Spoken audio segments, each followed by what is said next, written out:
Newly identified drug personality nga isa ka tricycle driver nakuhaan sa marijuana kag shabu sa bypass operation.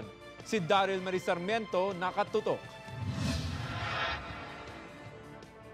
Nakuhaan sa duha ka plastic sachet sang suspected shabu, isa ka sachet sang marijuana kag 500 pesos nga buy-bust money ang isa ka tricycle driver nga residente sang Barangay Poblacion South, Oton, Iloilo. May mga information tayo nare-receive din na ito nga yung tao nito is nag-i-engage dun sa trade ng illegal drugs dito sa area ng Poblacion sa Oton. So upon nung na-receive natin yung information, na vinalidate natin, then minonitor natin yung tao until such time na nakabili tayo ng item sa kanya. Ginkilala ang suspect na si Jonel Ortega alias Pogi kag isa ka newly identified drug personality. Then pinatest natin sa crime laboratory, Regional Crime Laboratory Office. Then it turns out positive. So yun, nag-conduct tayo ng operation against kanila. Ginabulubanta nga nagabalor masobra 1,000 ka pesos ang illegal nga droga nga nakuha sa suspect.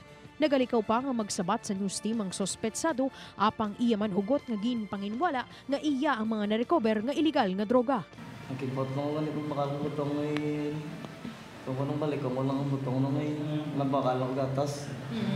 Pagkaliko ko sa one way, may gadin nila ganay. Pahayag pa sang sospetsado, planted ang mga nakuha nga illegal nga droga kag nakibot na lang siya nga siya ginaresto. Ako uli nga nasigata ako pala sa no. Wala pidiya pa. Pusasan nila ko ng mga yung papa ko nila. Natalan naman nga pagapasakaan sang kaso ang sospetsado. Daryl Marie Sarmiento, One Western Visayas.